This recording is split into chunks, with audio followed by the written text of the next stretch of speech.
이상로의 아침 뉴스 브리핑 2부입니다. 제목은 유승민, 그대에게 질문한다. 문재인은 총살감인가 아닌가? 이것이 제2부의 제목입니다. 지금 시각은 2022년 10월 17일 월요일 오전 7시 41분을 막 지나고 있습니다. 오늘부터는 뉴스의 양이 많을 때는 1부와 2부에 이렇게 두 개로 나눠서 진행하도록 하겠습니다. 오늘은 월요일이라 뉴스가 많았습니다. 그래서 1부에서는 카카오톡 사태에 대해서 카카오 사태에 대해서 보도해드렸고, 2부에서는 유승민, 그대에게 질문한다. 문재인은 총살감인가 아닌가 라고 하는 것을 주요 주제로 삼아서 방송을 해드리도록 그렇게 하겠습니다. 한번 소개해드렸습니다만 토요일날 매일경제신문에 이런 기사가 있었습니다. 기억나실 겁니다, 여러분. 이준석 간이 유승민 오나 하는 겁니다. 그 유승민 씨가 여론조사에서 1등을 했다고 아주 자랑스럽게 이 얘기를 하고 있습니다. 그리고 이 여론조사에서 내가 1등해서 사람들이 나를 배신자 낙인해서 나를 다 잊어버렸어. 사람들이 나를 배신자라고 안 해. 이제 봐, 내가 그 1등이야. 국민의힘 지금 당대표 주자들 사이에서 내가 1등이야 하는 겁니다. 그 도표를 여러분께 보여드립니다. 이겁니다. 제 얼굴은 빼는 게 좋을 것 같아요. 일단은 자, 국민의힘 당대표 적합도 조사에서 유승민 씨가 36.8%로 단연 1등입니다. 나경원 12.7, 안철수 12.9, 김기현 5.5 이렇게 쭉 나머지 여러 사람들을 다 합친 것에 버금가는 엄청난 그 지지도를 보이고 있습니다. 이 나머지 사람은 다 합치면 40% 정도 될 겁니다. 39 정도 돼요. 예. 그러니까 이 나머지 사람 다 합쳐야 유승민 정도의 지지율을 보이고 있다. 내가 1등이야. 이겁니다. 내가 1등이야. 그러니까 국민들이 나를 나에 대한 배신자 낙인을 지워줬어 라고 지금 유승민이가 자랑하고 있는 겁니다. 자, 이렇게 되니까 이제 난리가 났죠. 야, 이거 어떻게 된 거야? 라고 하는 겁니다. 여러분, 여기서 말이죠. 여기서 우리가 조사 조심해야 될 게 있어요. 그러면 이런 여론조사를 해서 유승민이가 1등으로 여론조사를 해준 그 여론조사 기관이 도대체 어떤 기관이냐는 하는 겁니다. 그리고 어떤 기관의 조사를 유승민이가 자기가 1등이다라고 자랑하는데 사용했는가? 조사 기관은 Next Watch Research라고 하는 기관입니다. Next Week Research. 다음 주라는 건가요? 그래서 10월 10일에서 12일 이틀 동안 전국 18세 이상 남녀 1000명을 대상으로 조사를 했다는 겁니다. Next Week Research. 자, 지금부터 이 Next Week Research가 어떤 회사인지를 여러분께 보여드립니다. 오늘 아침 조선일보에 이런 기사가 있습니다.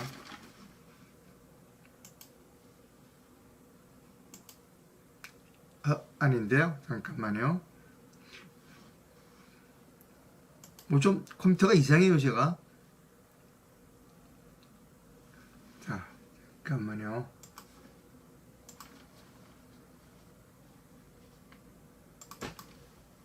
자, 이겁니다.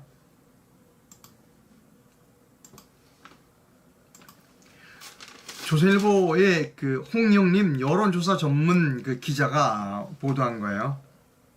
국민의힘 유승민 전 의원은 최근 페이스북에 자신이 차기 당대표 적합도 조사에서 1위라는 기사를 공유하며 당권 도전을 시사했다. 넥스트 위크 리서치가 7월부터 매주 발표하는 전국 성인 1000명 대상 정기조사에서 유 전 의원이 지난 8주 연속 1위에 올랐다는 내용이다. 의뢰를 한 기관이 있어요. KBC 광주방송, UPI가 뉴스를 의뢰해서 넥스트 위크라고 하는 여론조사 기관에서 발표를 한 거죠. 조사에서. 이 회사가 그동안 정기조사에서 국민힘 대표 적합도와 함께 실시한 다양한 정치 이슈 조사 결과는 야권이 좋아할 만한 것이 많다는 겁니다. 야당이 좋아할 그런 여론조사를 많이 결과를 내놓았어요. 이재명 대표 선거법 위반 혐의 기소는 정치보복이 51%다. 윤석열 대통령의 뉴욕 발언은 바이든이 맞다. 61%. 부동산 정책은 문재인 정부가 41%로 잘했고 윤석열 정부는 38%로 못했다. 라고 하는 여론조사 결과를 이 기관 넥스트 위크 리서치가 계속 발표하고 있는 겁니다. 가장 눈에 띄는 건 9월 말에 발표한 민주당 일각에서 거론되는 윤 대통령의 탄핵 주장에 공감한다가 53%나 되는 과반수나 되는 여론조사 결과를 넥스트 위크 리서치라고 하는 기관이 발표한 겁니다. 그런데 이 넥스트 위크 리서치는 선관위 산하 중앙선거 여론조사 심의위원회에 등록된 93개의 조사회사의 명단이 없다는 겁니다. 이 여론조사 회사는 중앙선거 여론조사심의에 등록을 하도록 되어 있어요. 근데 안 했어. 안 해도 되는 걸 왜 안 해도 되는가 하면 정당법에 선거법에 따르면 여론조사심의위원회에 등록된 회사만 정당 지지율, 대선 총선 후보 지지율 등 선거 관련 항목들을 조사할 수 있다. 하지만 넥스트 리서치는 거의 모든 정치 조사에서 측정하는 정당 지지율을 쏙 빼고 조사한다는 겁니다. 그래서 자기 마음에 맞는 것만 이렇게 보도하는 거예요. 의뢰기관은 KBC 광주방송 이런 데입니다. 여러분 다시 한번 유승민이가 자기가 여론조사 1등이야 라고 하는 거 도표 보여드립니다. 그러면 이 사람은 뭡니까? 누가 지지하나요? 당연하죠. 저쪽 편 사람들이 지지하는 겁니다. 그러니까 이 사람은 저쪽 편으로 가야 되는 사람이에요. 이쪽 편으로 와야 될 사람이 아닙니다. 이거 보세요. 이런 사람들 다 합쳐야 돼. 이런 사람들을 싫어하는 사람들은 누구야? 저쪽 편 사람들이에요. 그러면 저쪽 편 사람들이 가장 좋아하는 사람이 누구냐? 유승민인 거죠. 유승민은 이 자료를 자기에게 유리하다고 공개하는 것은 멍청한 일입니다. 뭐 경제학자라고 그래요. 근데 경제학자가 도표를 이렇게 분석할지 모르면 문제 심각한 겁니다. 유승민은 이 자료를 공개해서는 안 되는 자료였어요. 자료가 공개는 뭐 자기가 하는 건 아니지만 이 자료를 인용해서 자기가 선전해서는 안 된다는 겁니다. 왜? 이 자료는 저쪽 사람들이 나를 제일 지지한다는 것을 보여주는 그런 자료이기 때문입니다. 그래서 자 국민의힘 앞으로 이제 당 대표를 뽑는 선거가 있을 거예요. 뭐 경선 과정이 있겠죠. 그래서 국민의힘의 당 대표나 또는 국민의힘의 뭐 대통령 후보 그런 당 대표나 후보를 뽑는 그 과정이 어떻게 되는지를 제가 여러분께 설명드리기 위해서 도표를 만들었습니다. 자, 보여드립니다.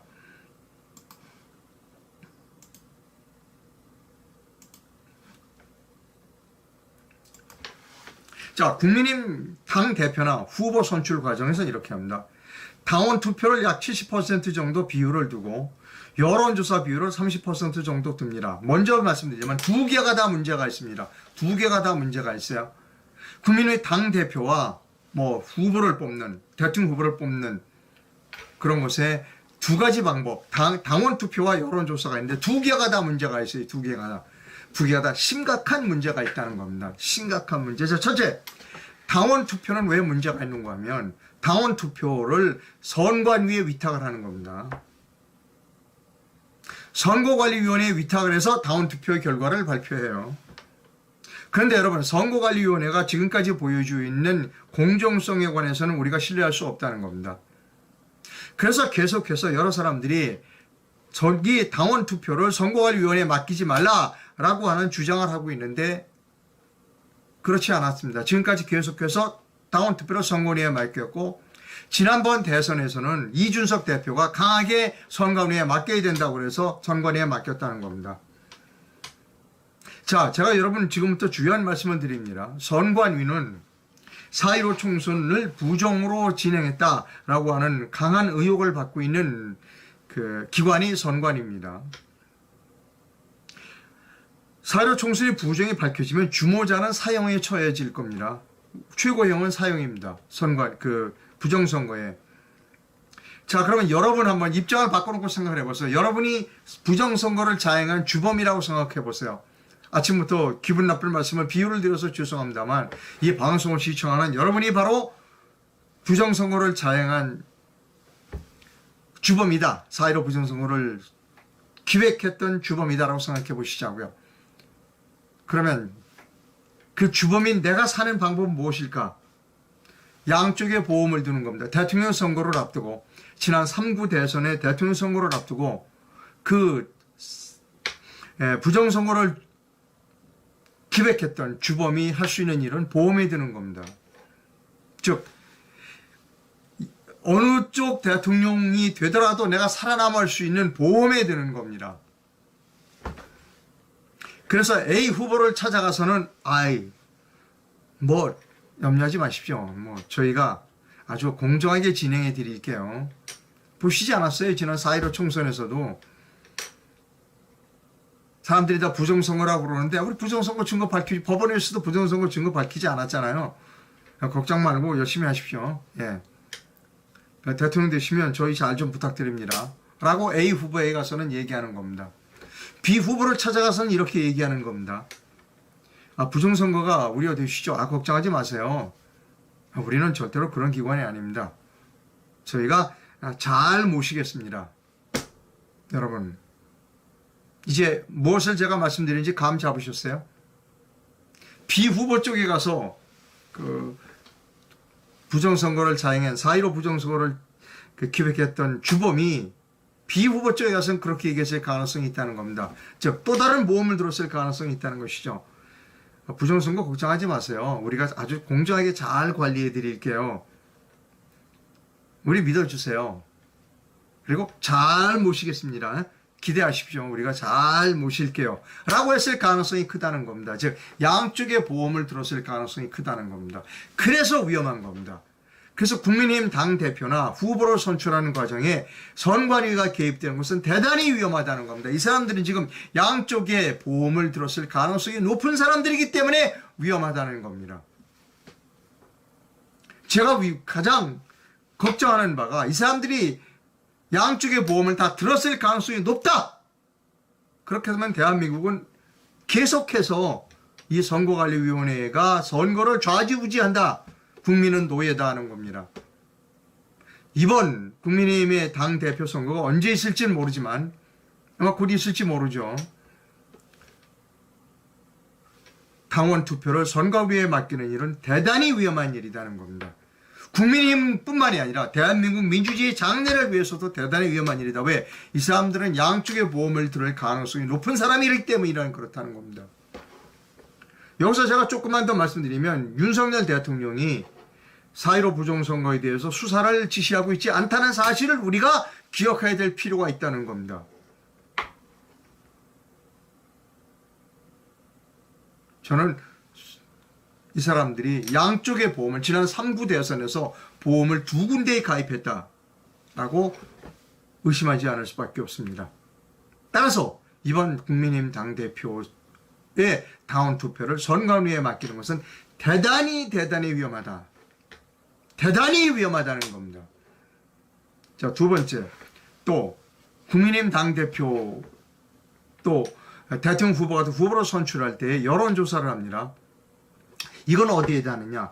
여론조사 회사에 위탁을 합니다.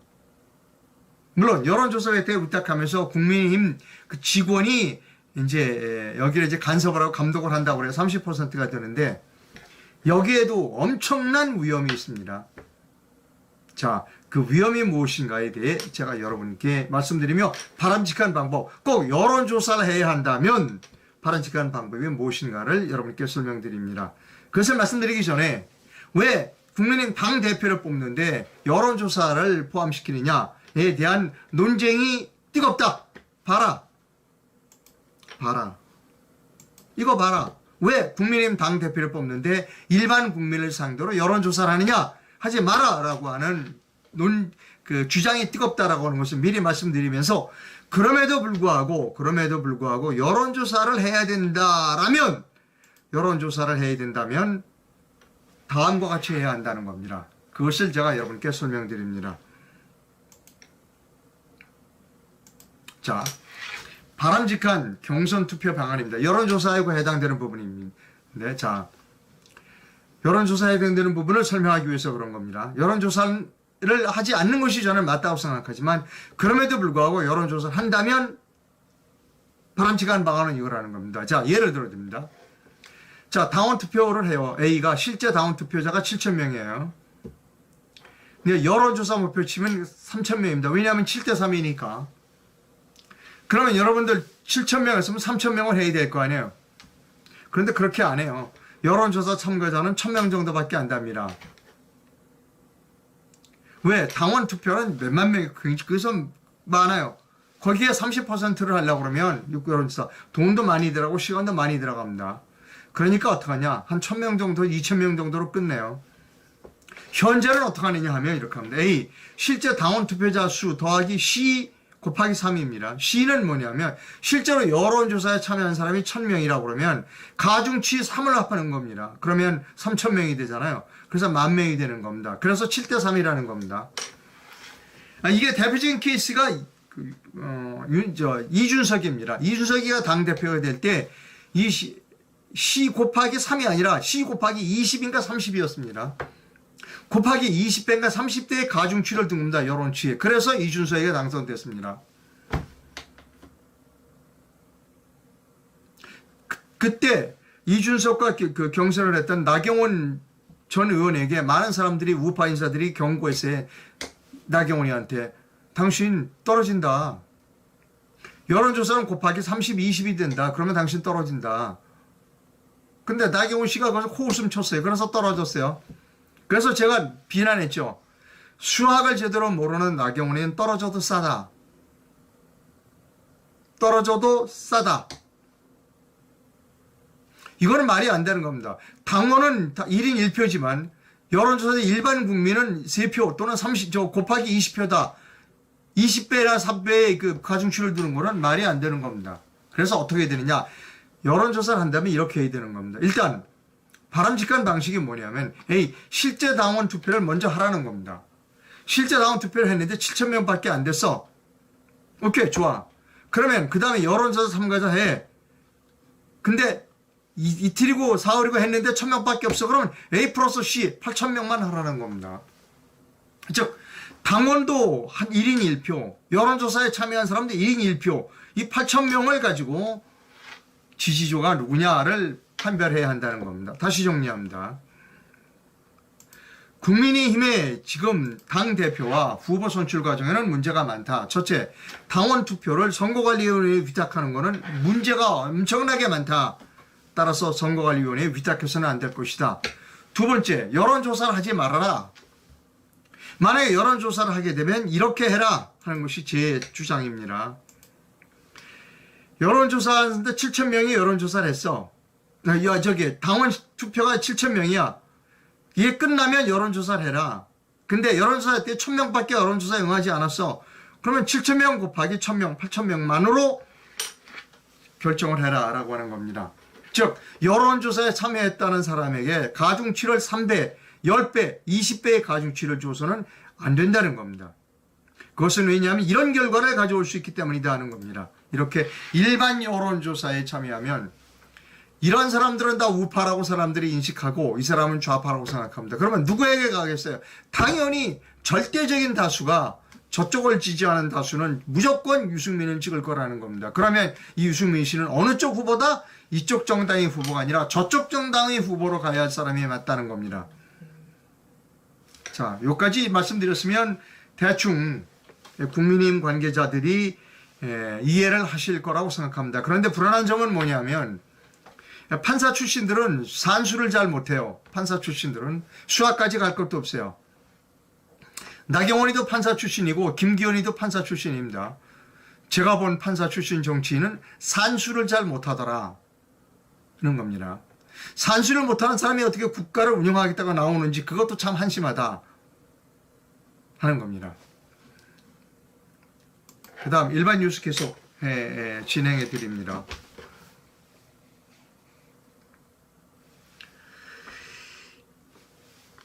쌍방울 얘기를 좀 하겠습니다. 조선일보 사설입니다.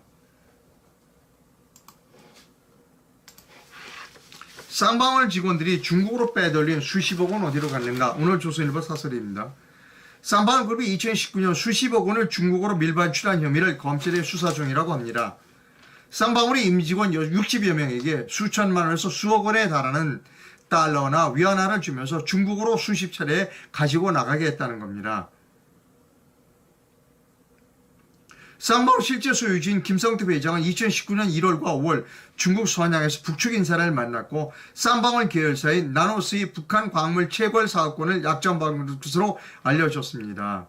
한때 상장 폐지 위기를 맞았던 이 회사는 이를 계기로 주가가 급등하기도 했습니다. 이 대북 사업은 쌍방울이 2018년 11월과 2019년 7월 두 차례에 걸쳐 경기도가 주최한 남북교류 행사 비용으로 수억 원을 지원한 것과도 연결되어 있습니다. 이 행사엔 북한 고위관리들이 참석했고 쌍방울은 이 행사를 공동 주최한 대북 단체를 통해 행사 자금을 지원했습니다. 이런 정황으로 볼 때 쌍방울이 북한 광물 사업권 획득이나 북한 고위직의 남북 행사 참석 등에 대한 대가로 외발을 매맞추었을 가능성이 큽니다. 쌍방울은 이재명 대표의 변호사비 20억 원가량을 대납받다는 의혹을 받고 있습니다. 이 대표 주변 인물들이 쌍방울과 그 계열사에서 사회이사를 지냈습니다. 다른 신문에 의하면 쌍방울 중 인물들은 그 임직원들에게 달러 이런 걸 주머니에 넣어주고 중국으로 가라고 했다는 겁니다. 가자마자 그 전해주고 그날 그 비행기 타고 다시 그날 서울로 돌아왔다는 겁니다. TV조선의 보도를 여러분께 보여드립니다.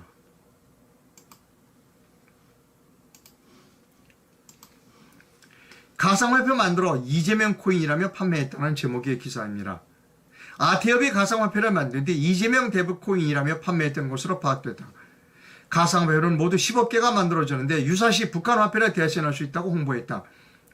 경기도와 쌍방울 아태협으로 이어지는 대북 사업이 대체 어디까지 가는 건지 일반 국민들로선 상상할 수 없는 일들이 어떻게 진행될 수 있는지 이런 모든 일들을 이재명 대표는 정말로 몰랐다는 것인지 의문이 꼬리에 꼬리를 물고 있다라고 하는 TV조선의 보도 내용입니다.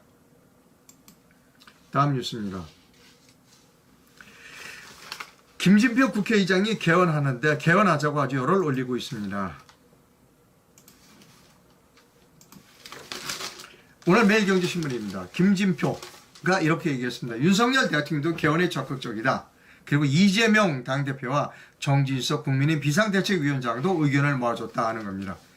김진표 국회의장이 개헌 필요성에 대해 정부와 여야의 공감대가 형성됐다며 연말까지 개헌을 위한 준비를 마치고 내년에 본격적인 논의를 시작할 것이라고 말했습니다. 또 윤석열 대통령이 의외로 개헌에 굉장히 적극적이며 김 의장에게 추가적인 선거제도 개편안을 제안했다고 말했다는 겁니다. 예, 기사를 끝까지 읽어드리지 않겠습니다. 저는 반대합니다. 개헌 논의를 하려면 현재 국회에서 논의가 되는 것에 반대합니다. 왜냐? 현재 국회는 가짜 국회의원들이 가득하기 때문입니다. 즉 국민의 선택에 의해서 뽑히지 않은 조작된 표로 의해서 뽑혀지는 국회의원들이 개헌을 논의하는 것에 저는 반대합니다. 다음 경제 뉴스입니다. 지금 이창용 한은 총재가 워싱턴에 있습니다. 미국 워싱턴에서 열린 국제통화기금 세계은행 국제통화기금 IMF고요. 세계은행 연차총회에 참석을 한 뒤에 워싱턴 특파원들과 이창용 한국은행 총재가 논의를 가져서 간담회를 가졌어요. 거기서 이창용 한은 총재가 이렇게 얘기했습니다. 통화스와프가 우리의 심리적 안정에 도움이 되는 것은 사실이지만 달러 강세가 지속할 때 환율 절하를 막을 수 있느냐를 생각하면 사실 상시 통화스와프를 가진 다른 나라들도 통화가 절하되는 걸 보면 통화스와프가 만병통치약은 아니다 라고 얘기했다는 겁니다. 이 사람은 정신 나간 사람이에요. 이창용 한국은행 총재는 정신 나간 사람입니다. 지금 우리가 환율을 방어하기 위해서 통화스와프를 하자는 게 아닌 거예요. 이창용 씨 얘기는 뭐냐면 상시 통화, 미국과 통화 수업을 하고 있는 일본이나 영국도 환율이 떨어져. 자기들이 화폐 가치가 떨어져. 그러니까 우리도 통화 수업할 필요가 없어. 라고 얘기하는 멍청한 일을 하고 있다는 겁니다. 지금 우리 국민들이 걱정은 안전벨트를 매라는 거지. 우리에게 필요한 건 안전벨트는 거지. 다른 사람들도 다 안전벨트 매는데도 지금 속도가 떨어지고 있어. 자동차 속도가 길게 떨어지고 있으니까 우리 안 매도 돼. 라고 하는 것은 멍청한 발언이라는 겁니다. 멍청하고 무책임한 사람이 이 이창용이라는 겁니다. 저도 우리가 미국과 통화수업을 맺었다고 해서 달러 환율이 높아진다. 달러의 가치가 높아진다. 즉 원화의 가치가 높아진다. 떨어지는 것을 막을 수 있다고 생각하지 않는다는 겁니다. 우리가 필요한 것은 안전벨트가 필요하다는 겁니다. 한국은행 총재는 지금 멍청한 생각을 하고 있는 매우 위험한 사람이다라는 겁니다. 비극은 이렇게 중요한 시기에 이창용과 같은 멍청한 사람이 한국은행 총재를 하고 있다는 것이 비극이라는 겁니다. 다음번 뉴스합니다. KBS 이야기를 여러분께 합니다.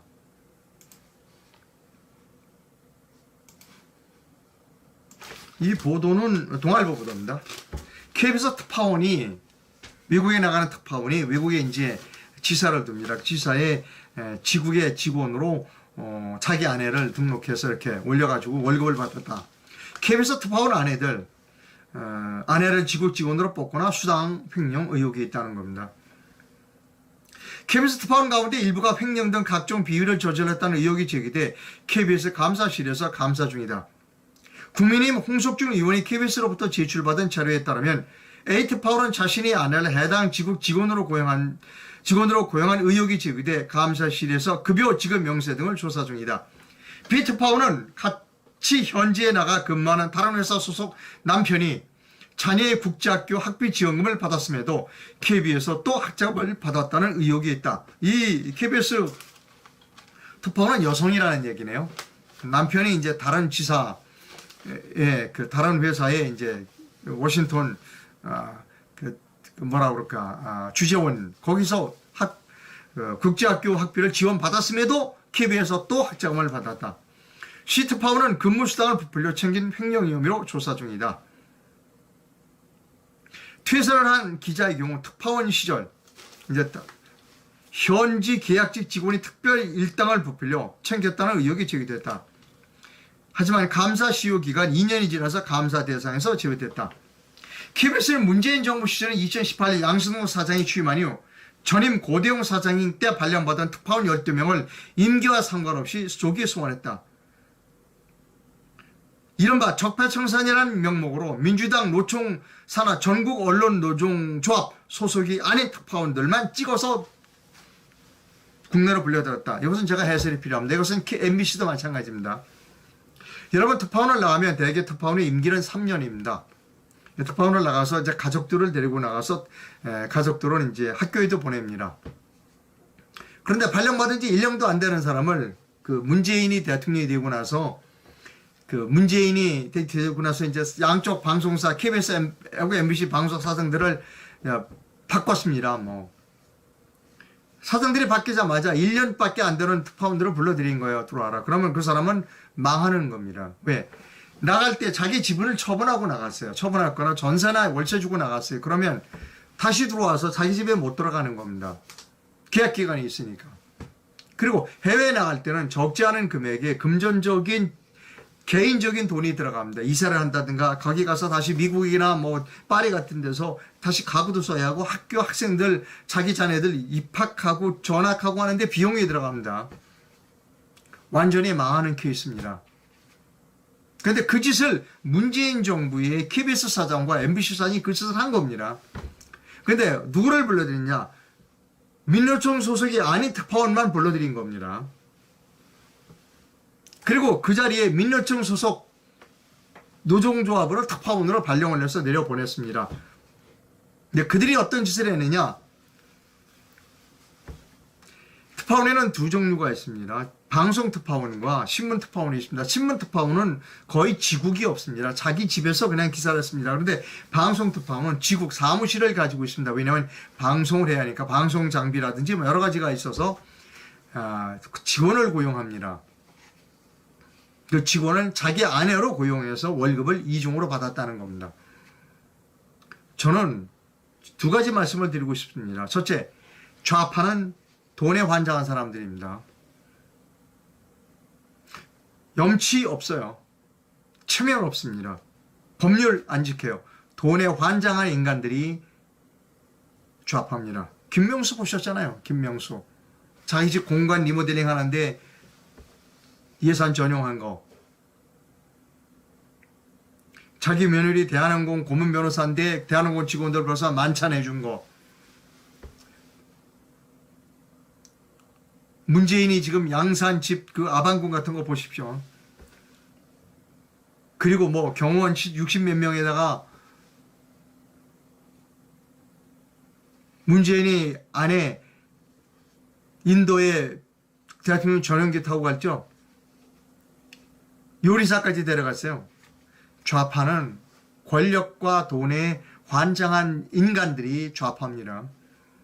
두 번째 제가 큐비사티에서 말씀드리고 싶은 것은 해체하라는 겁니다. 공영방송을 해체하라는 겁니다. 대한민국의 공영방송은 필요 없습니다. 여러분, 만약에 KBS가 어떤 이 주식회사 같은 개인이 통제를 받는 그런 회사라면 이런 따위의 일은 이루어질 수가 없습니다. 다음 뉴스입니다.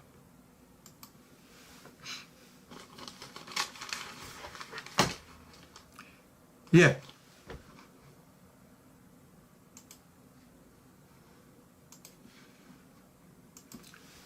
한국경제신문에 이런 칼럼이 있어요. 우리는 왜 실내 마스크를 못 벗을까라고 하는 겁니다. 다 읽어드리진 않겠습니다. 저는 실내에서 마스크를 벗지 않는 것을 이해할 수 없습니다. 실내에서 왜 마스크를 쓰게 하냐는 겁니다. 자, 얼마나 위선적인가를 제가 어제도 계속 하고 있습니다. 저는 휴일날은 거의 예외 없이 산을 다녀옵니다. 주로 북한산을 가는데 북한산 이제 올라갔다가 내려옵니다. 북한산에서는 안 써요, 마스크. 공기 좋잖아요. 그리고 요즘은 실외에서 마스크 안 쓰도록 해도 돼요. 근데 식당에 들어가잖아, 이제 점심 먹으러. 그러면 주머니에서 꺼내서 마스크를 딱 써요. 들어가자마자 벗어요. 주문을 하고 밥을 먹어야 되니까. 밥도 먹고 커피도 먹고 다 해요. 그리고 나와요. 이게 얼마나 위선입니까? 미국은 실내에서 마스크 안 써요. 우리가 백신 접종과 자연 감염 등으로 국민의 89%가 항체를 가지고 있다는 겁니다. 나는 실내에서 마스크를 쓰게 하는 그 법은 매우 잘못된 강제다는 겁니다. 가장 큰 피해가 무엇이냐면, 여러분, 이거 심각한 피해입니다. 어린아이들에게 가장 큰, 즉 말을 배우는 영유아에게 가장 심각한 피해입니다. 어떤 문제가 있는가 하면요, 여기도 그 얘기가 있습니다. 이 말을 배우는 영유아는 어떻게 말을 배우느냐, 유치원 선생님이나 그리고 또 다른 어머니나 다른 사람의 입모양을 보고 말을 배웁니다. 근데 유치원 선생님, 유아원 선생님들, 어린이집 선생님들이 마스크를 하고 있어요. 그러면 아이들이 말을 빨리 배울 수 있는 기회를 잃어버리는 겁니다. 여러분, 이건 대단히 심각한 문제입니다. 나는 실내에서 마스크를 쓰는 것을 강제하는 것에 반대합니다. 예, 저는 독립 언론인입니다.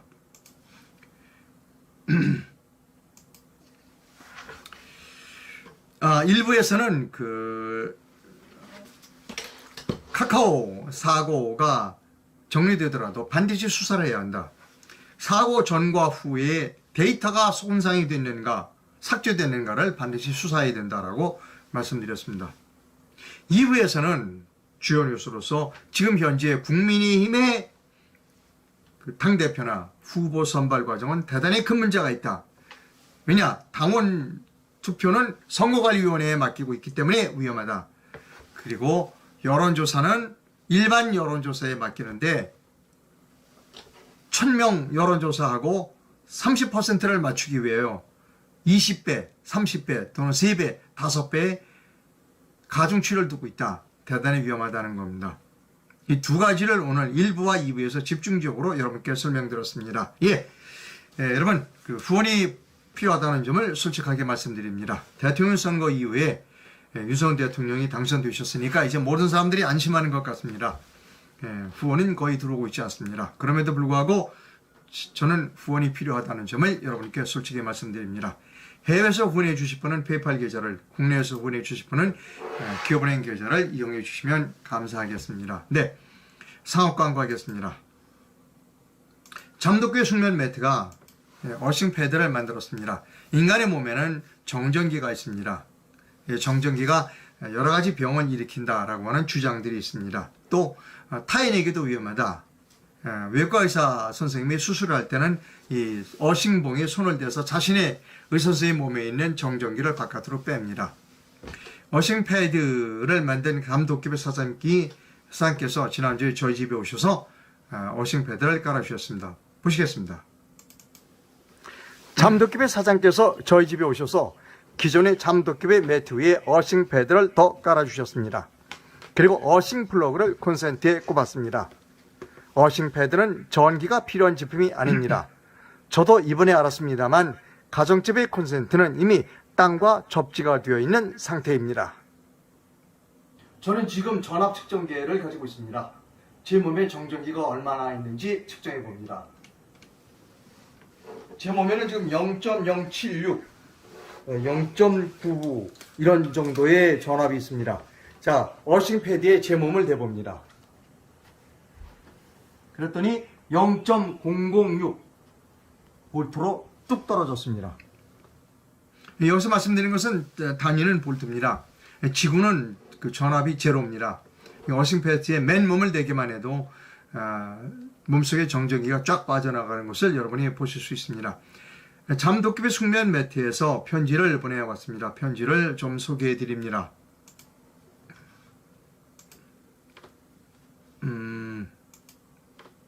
예.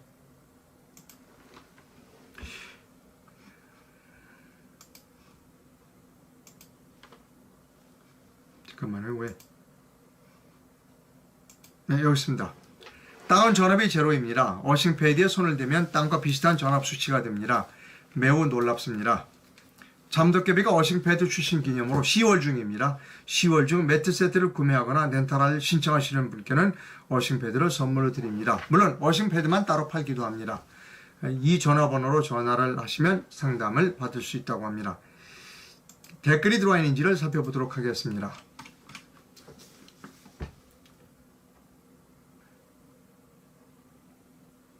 과거 황교안과 김지태의 선거 방법을 상기하십시오.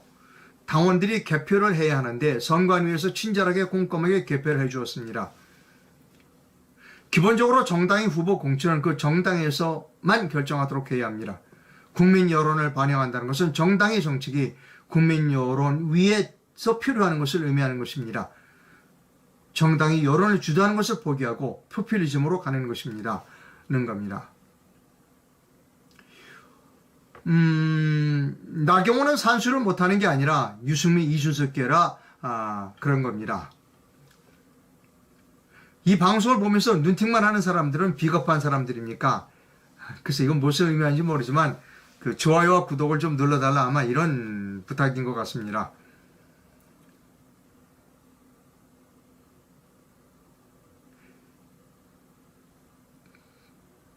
네, 여러 가지 그 많은 보내주셨고요.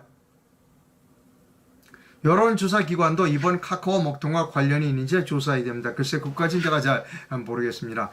방송 시청해주신 시청자 여러분 대단히 감사합니다. 월요일입니다. 기온이 많이 떨어졌고요. 좋은 한 주 되시기를 부탁드립니다. 감사합니다.